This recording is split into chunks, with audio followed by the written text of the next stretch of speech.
오늘의 말씀은 영생이라는 주제 제목입니다. 우리 사람이 죽음을 좋아할 사람은 아무도 없을 것입니다. 우리는 본능적으로 살려고 하죠. 죽는 것을 싫어하고 두려워하고 또 피하게 되어 있습니다. 다시 말해서 우리에게는 생명에 대한 간절한 소원을 가지고 있는 거죠. 하나님께서 그렇게 만들어 놓으신 겁니다. 성경에는 영원한 생명, 영생에 대한 말씀을 하고 있는데요. 이 영생은 이 땅에서 죽지 않고 그냥 오래오래 사는 그것보다 훨씬 더 뜻이 큰 그런 더 높은 차원의 말씀이라는 것을, 그 영생이라는 것을 우리가 알게 됩니다. 요즘에 유행하는 이단들 중에 보면은 이단의 교주라든지 또는 이단에 속하면은 실제로 이 땅에서 죽지 않는다 이렇게 주장하는 사람들이 있어요. 제가 보니까 그 교주를 보니까 10년 전보다 훨씬 더 늙었어요. 20년 전보다 확실히 많이 늙었어요. 병원도 다니는 걸로 아는데요. 그런데 죽지 않는다고 하고 자기 아주 특별한 존재라고 사람들을 지금도 현혹하고 있다는 것이 놀랍습니다.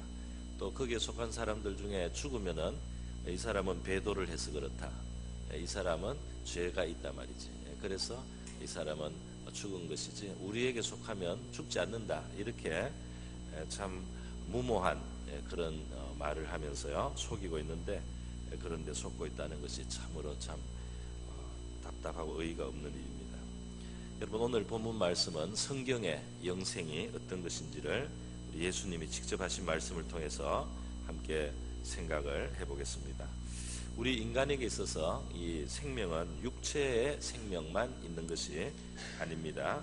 우리의 육체가 언젠가는 이 땅에서 이제 소멸되게, 죽고 소멸되는 그런 시간이 올 것입니다. 그럴 때 우리 자신은 어디에 있느냐? 우리의 육체가 소멸될 때 우리가 소멸되는 것이냐? 그렇지 않다는 것이죠.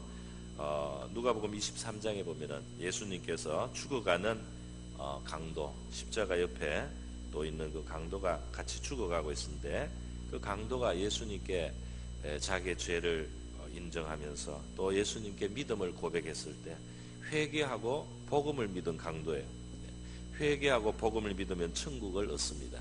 이 강도는 내가 이 죄 지은 것에 보응을 받습니다. 우리 잘못했습니다. 그런데 예수님은 거룩하시고 예수님은 천국의 주인이십니다. 당신의 나라 천국에 가실 때 나를 생각해 주시고 나를 불쌍히 여겨 주십시오. 이 짧은 고백이었지만 그 속에는 자기 죄를 인정하는 회개가 있었고, 하나님의 아들 예수 그리스도가 우리의 구원자요 천국의 주인이라는 그러한 믿음이 있었습니다. 그래서 회개하고 믿었기 때문에 이 강도는 즉시 천국에 갈 수 있는 그 은혜와 그 복을 받은 거예요. 그래서 예수님이 말씀하십니다. 예수께서 이르시되 내가 진실로 내게 이르노니 오늘 너가 나와 함께 낙원에 있으리라. 이제 육체는 십자가에서 그날 죽습니다. 생명이 끊어져 심장이 이제 섭니다. 그리고 이제 몸은 이제 뇌가 죽고요. 이제 몸은 해체되기 시작하겠죠.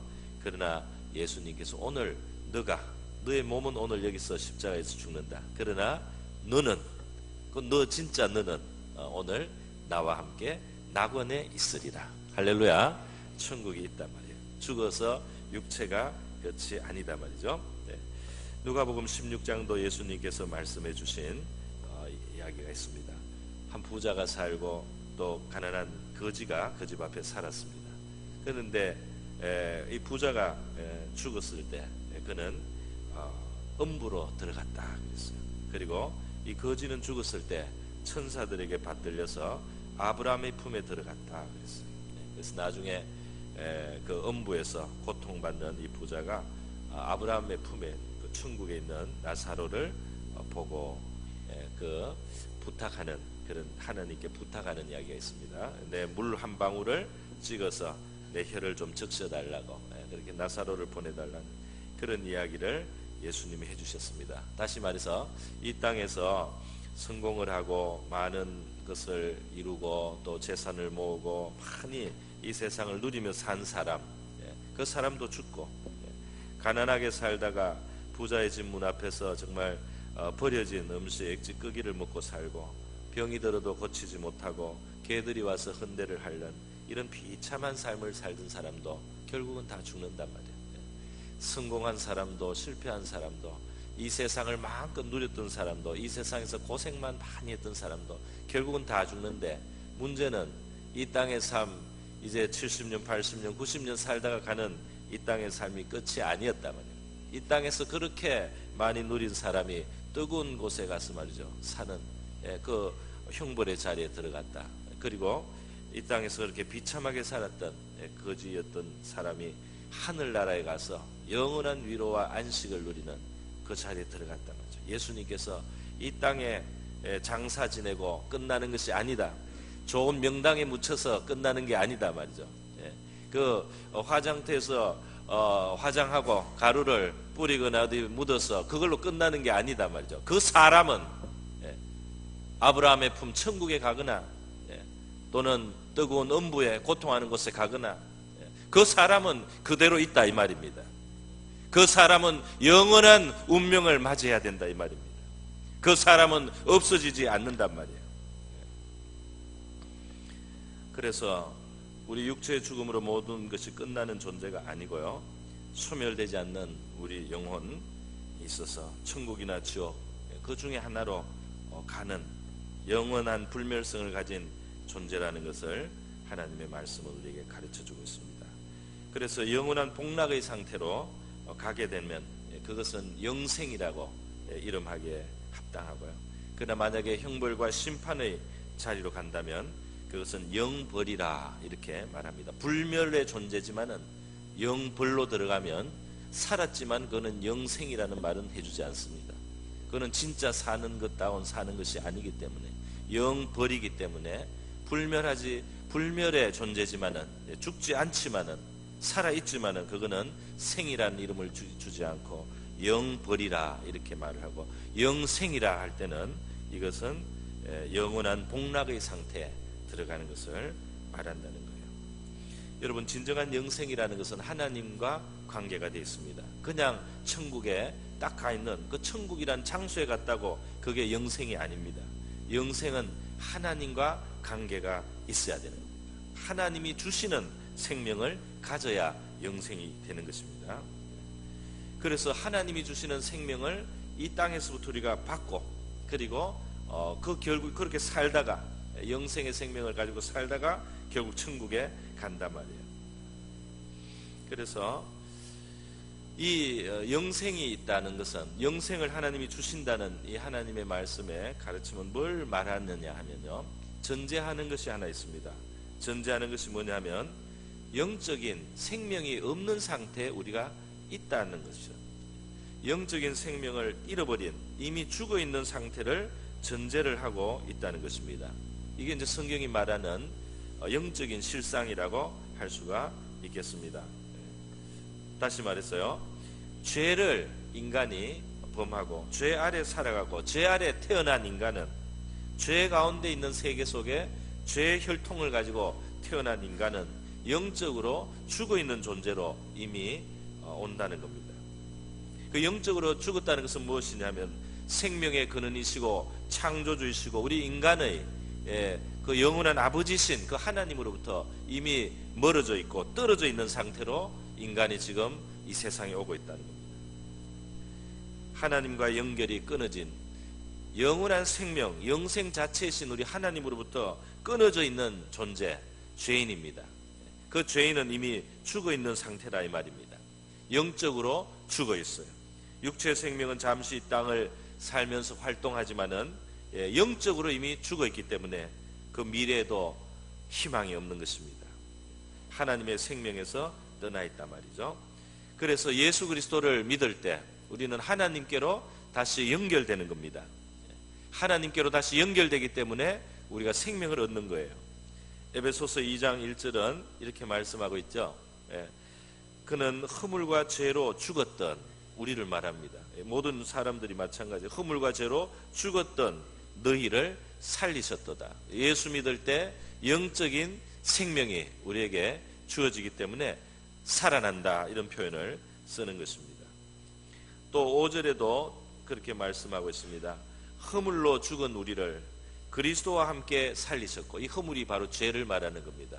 죄 안에 태어나서 죄 가운데 사는 인생은, 하나님 없이 살아가는 이 인생은 말이죠, 감사하지 아니하는 이 인생은 말이죠, 이것은 죽은 생명이에요. 허물로 죽은 우리를 그리스도와 함께 살리셨고, 우리가 예수 믿을 때 예수의 생명과 우리가 결합이 됩니다. 그러면 예수의 부활이 나에게 적용이 되는 거예요. 하나님께서는 예수와 함께 우리를 살리신다.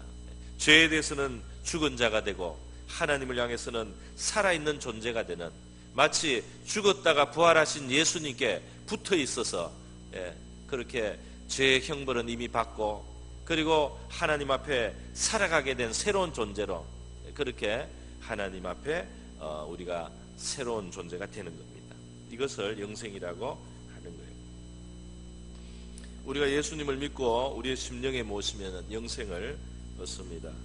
우리 유명한 성경 요한복음 3장 16절, 하나님이 세상을 이처럼 사랑하사 독생자를 주셨으니, 예수님을 말하죠.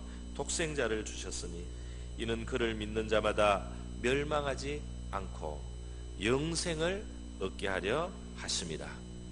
예수를 믿어서 영생을 얻게 하려고 하나님이 보내셨어요. 왜 예수님을 믿으면 영생을 갖게 됩니까? 두 가지 이유를 설명할 수 있겠습니다. 첫 번째로, 예수님의 십자가의 희생이 있습니다. 예수님의 십자가 희생은 죄 없이 하나님의 아들이 인류의 죄를 청산하기 위해서 하나님의 뜻을 따라서 그것을 받아들인 것입니다. 그래서 하나님이 인류의 죄를 청산하는 희생의 제물로 그 아들을 삼으셨기 때문에, 우리 영적으로 죽어있는 우리지만은 우리의 이 문제의 근원이 어디에 있습니까? 죄라는 겁니다. 그런데 그 죄의 문제를 하나님의 아들이 십자가에서 희생하면서 그 죄의 문제를 짊어지신 겁니다. 그 죄의 값을 청산하신 거예요. 그래서 예수 믿으면 이 죄가 용서받을 수 있는 하나님의 근거가 다 이루어졌단 말이에요. 두 번째로, 예수님은 바로 하나님의 아들로서 그 안에 하나님의 생명이 충만하십니다. 예수를 우리의 심령에 모셔드리면 그 하나님의 생명이, 그분 안에 있는 하나님의 생명이 우리 안에 함께 들어오는 겁니다. 그래서 예수를 모시면 영생이 들어오는 겁니다. 할렐루야. 영생은 하나님의 아들 안에 원래 존재한단 말이에요. 요한 1서 5장 11절과 12절의 말씀입니다. 뭐라고 했느냐면, 또 증거는 이것이니 하나님이 우리에게 영생을 주신 것과 이 생명이 그의 아들 안에 있는 그것이니라. 아들이 있는 자에게는 생명이 있고 하나님의 아들이 없는 자에게는 생명이 없느니라. 왜? 하나님은 영생을 그 아들 안에 두셨단 말이에요. 그래서 그 아들을 모셔야 우리가 영생을 갖습니다. 요한 1서 5장 20절에는요 예수님에 대해서 더 극적으로 표현하고 있어요. 뭐라고 했느냐면, 또 아는 것은 하나님의 아들이 이르러 우리에게 지각을 주사 우리로 참된 자를 알게 하신 것과, 하나님을 말합니다. 또한 우리가 참된 자 곧 그의 아들 예수 그리스도 안에 있는 것이니 그는, 예수님은 참 하나님이시요 영생이시니라. 아멘. 그래서 여러분, 이렇게 바로 영생이라고 하는 것은 그런 의미를 가지고 있고, 하나님의 아들은 영생에 있어서 그런 역할을 하십니다. 예수 그리스도 곧 하나님의 아들은 어떤 분이십니까? 오늘 본문을 보면은 두 가지 사실을 또 보여주고 있어요. 첫 번째로는 하나님 아버지께서 만민을 다스리는 권세를 넘겨주신 분이에요.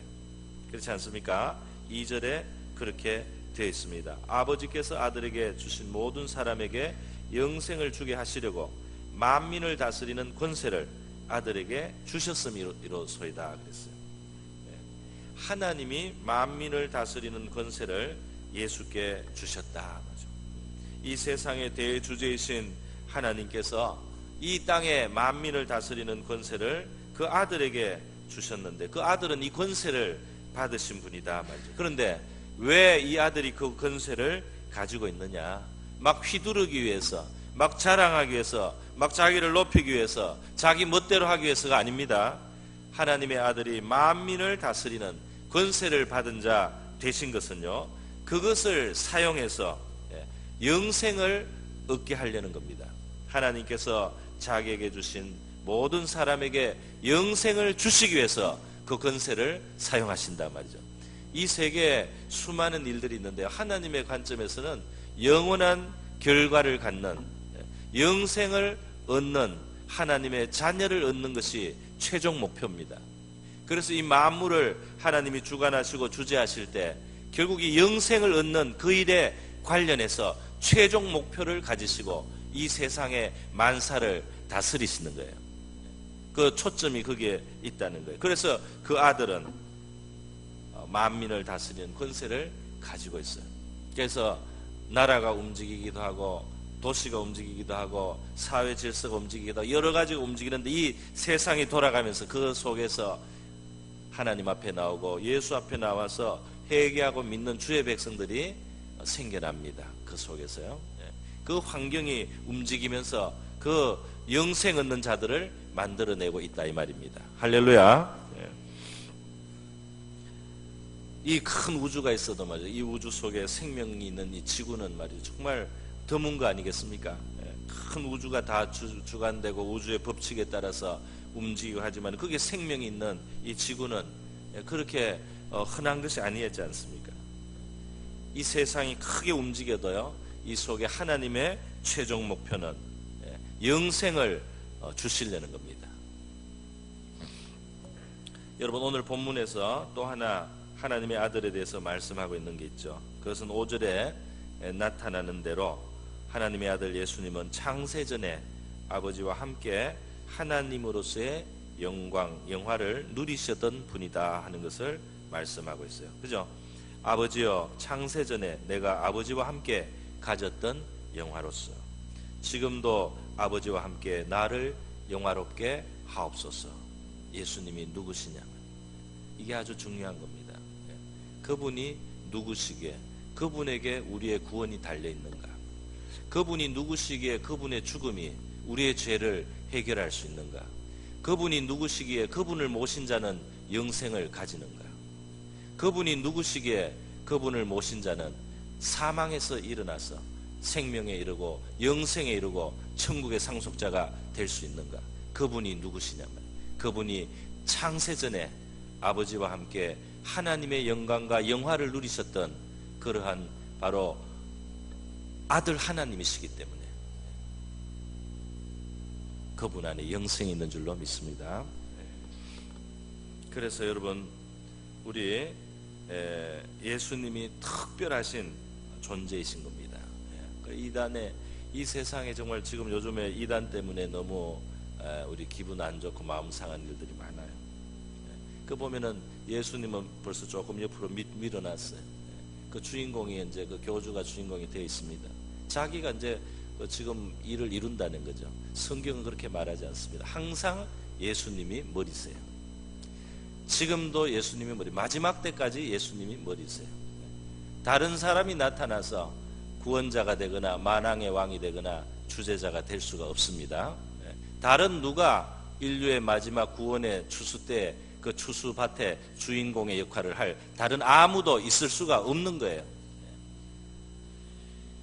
그래서 이와 같이 특별하신 예수님께서 창세전에 계셨고 하나님의 영광을 누리신 영원하신 존재가 말이죠.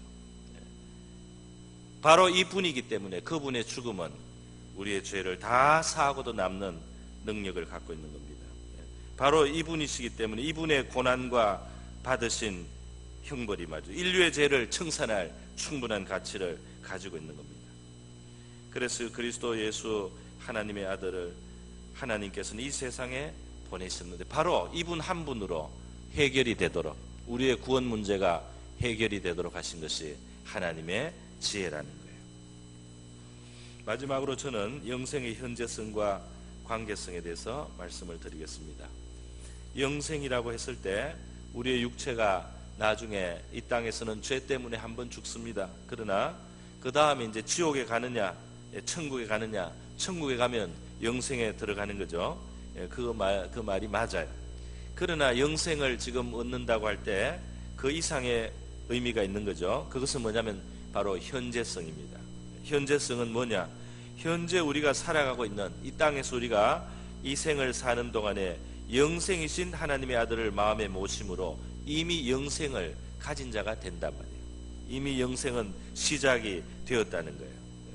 하나님의 생명이 현재적으로 우리에게 있고 하나님 나라의 질서, 하나님 나라의 능력이 현재적으로 우리에게 그 원리대로 작용을 해줍니다. 할렐루야. 말씀을 받아서 지키면은 열매가 맺어집니다. 하나님의 말씀을 받아서 내가 참고 견디고 지키면은 30배와 60배, 100배의 생명의 결실이 이 땅에서 있다는 거예요. 천국의 원리가 이 땅에서부터 작동을 하는 거예요. 이 생명에는 기쁨과 평안이 따를 수밖에 없는 겁니다. 자, 그리고요, 두 번째로 이 영생은 관계성을 가지고 있다 말이에요. 이 영생은 관계성으로 봐야 된다. 다시 말해서 영생은 그냥 우리가 호주머니에 뭘 하나 받아가지고 이제 내가 이걸 호주머니에 넣고 있다, 그러니까 이제 내게 됐다, 이런 차원의 소유적인 의미로 영생을 생각하는 것은 굉장히 불완전한 생각입니다. 영생은 어떤 물건을 내가 가지고 있는 게 아니에요. 영생은 물건을 가지고 있는 게 아니고, 영생이라는 물건을 가지고 아니고 영생이신 하나님과 관계 속에 살아있는 겁니다. 영생이신 하나님과 관계하면서 지금 내가 살아가고 있는 것, 이것이 영생이에요. 영생은 관계성이라 하는 겁니다. 오늘 17장 3절에 보면 예수님께서 영생은 곧 유일하신 참 하나님과 그가 보내신 자 예수 그리스도를 아는 것이니다, 이렇게 말씀을 했어요. 여기 보면 하나님을 유일하신 참 하나님, 그가 바로 그가 예수님을 보내신 분이죠. 그가 보내신 자 예수 그리스도를 아는 것, 이것이 바로 영생이다 했습니다. 자, 그러면 여기서 아는 것이라는 이 말이 우리가 오해를 해서는 안 되겠습니다. 뭐 어디 글을 한 줄 읽어서 그 하나님과 예수가 있다, 그래서 그걸 그냥 글로 읽고 그래서 내가 그렇구나 하고 그냥 안단 말이죠. 머리로 아는 거죠. 이 아는 것이 곧 영생이냐, 그 말이 아닙니다. 이 성경에서 지금 이 아는 것은 이렇게 한번 설명을 해봐야 되겠습니다. 예를 들어서 누구 유명한 분이 한 분 있다고 합시다. 그러면 내가 그분을 안다고 할 수 있죠. 신문에 나니까, 신문에 나고 뭐 인터넷에 조회를 해서 그 사람에 대해서 알 수가 있습니다. 그 사람에 대해서 알 수가 있어요. 그런데 그 사람이 나를 아느냐 말이에요. 그 사람이 나를 아느냐, 그 사람과 내가 사귐이 있느냐, 그 사람과 나는 서로 아는 사이냐. 지금 여기 아는 것은 친구를 아는, 서로 아는 것을 말하는 겁니다. 내가 그냥 그 사람에 대해서 좀 아는 그거를 말하는 게 아니고, 그가 나를 알고 내가 정말 그가 어떤 사람인지를 아는, 내가 그 사람과 같이 시간을 보내고 내가 그와 같이 먹기도 하고 이야기도 하고 그와 같이 일을 하거나 같이 거하기 때문에 서로 아는 것처럼 그렇게 아느냐 하는 거예요. 다시 말해서 이 안다는 것은, 하나님을 알고 그의 보내신 자 예수를 아는 것은 하나님과 예수 그리스도와 내가 사귐이 있느냐, 내가 그분들과 관계 속에 살아가느냐, 그 말이 되는 것입니다. 우리 창세기 4장에 보면 아담에 대해서 이야기가 나오는데요. 에덴에서 나온 후에 아담이 그 아내 하와와 동침함에 아들 가인을 낳게 되었다고 되어 있어요. 그런데 성경에 보면 이 동침함에다가 이 숫자가 붙어 있고 밑에 각주로 나와 있습니다. 히브리 말로는 알게 되며다, 알게 되매, 이렇게 되어 있다, 이렇게 설명이 여러분 성경 밑에 한 줄 되어 있습니다. 그게 뭐냐면 히브리 원문을 보면은 아담이 하와를 알므로 그 아이를 임신하고 아기를 낳게 되었다, 이렇게 되어 있다는 겁니다. 그러니까 동침함에 해당되는 그 말이 안다는 말이에요. 안다는 말의 의미는 같이 관계를 가진단 말이에요. 같이 서로 실제 체험적으로 아는 것을 말한단 말이에요. 그래서요, 이 예수님이 지금 하신 요한복음 17장의 말씀에도 우리가 참 하나님과 그의 보내신 자 예수와 사귐이 있는 것을 영생이라, 이렇게 우리가 해석하는 것이 온전합니다. 물론 그렇게 사귐에 들어가기 전에 우리는 대해서 알아야 되겠죠. 처음부터 어떻게 바로 사귀면 그에 대해서 좀 듣기도 하고, 객관적으로 좀 어떤 정보를 알기도 하고, 배우기도 하고, 그러나 결국 그것은 어디로 가야 되느냐? 거기에 그쳐서는 안 되는, 그에 대하여 아는 것으로 그쳐서는 안 되고, 바로 그분을 만나야 된다 이 말입니다. 그분과 실제적인 관계에 들어가야 된다 이 말입니다. 예수님께서 요한복음 5장 40절에서 이런 말씀했어요. 이스라엘 많은 사람들이 영생을 얻기 위해서 영생을 얻을 줄 알고 이 성경을 상고하는데, 성경을 연구하는데, 그 성경은 바로 나에 대해서 말하는 거다. 그런데 너희가 영생을 얻기 위해서 성경은 연구하면서도 바로 영생을 얻기 위해서 왜 나에게로 오지 않느냐 이렇게 말씀했습니다. 너희들은 왜 살아있는 나를 의식하고 살아있는 나를 바라보고 살아있는 나에게 와서 관계를 가지지 않느냐? 예수님께서 이렇게 말씀하셨어요. 성경은 바로 예수님을 가르치는 손가락이다 이 말입니다. 성경을 잘 아는 것이 물론 중요하지만은 성경을 아는 사람은 예수님과의 관계에 들어가야 된다 이 말입니다. 예수님을 마음에 모셔야 된다 이 말입니다. 예수님 앞에 나가서 무릎을 꿇어야 된단 말입니다. 그 발에 안고 입을 맞춰야 된다 이 말입니다.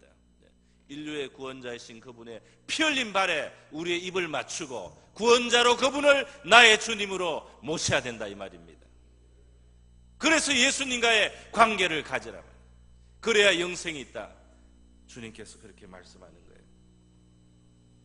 미지근하고 영적으로 가난하기 짝이 없는 라오디게아 교회, 뭐가 문제입니까? 예수님과 관계없이 있는 거예요. 교회는 건물도 있고 사람도 있고 재능도 있고 행사도 많지만은 예수님과 관계가 없어요. 사람들이 예수님과 관계가 없어요. 그들이 정말 자신들의 삶 속에 예수님과 관계하며 살아가지 않습니다. 그래서 헐벗었다고 예수님께서 말씀하세요. 가난하다고 문을 열어라. 문을 열어서 내가 들어가게 해라. 나와 더불어 먹고 너희는 나와 더불어 먹는, 나와 같이 사는 삶으로 나와의 관계 속에 살아가는 영생의 삶을 살아라 이렇게 말씀하십니다. 할렐루야. 오늘 우리는 영생이신 예수님께 나와서 그분과 관계하고 그분과 더불어 사는 영생의 삶을 이 땅에서부터 사시다가 영원한 천국에도 이르는 영생으로 가는 주의 백성들 되기를 축원드립니다. 다 같이 기도하겠습니다.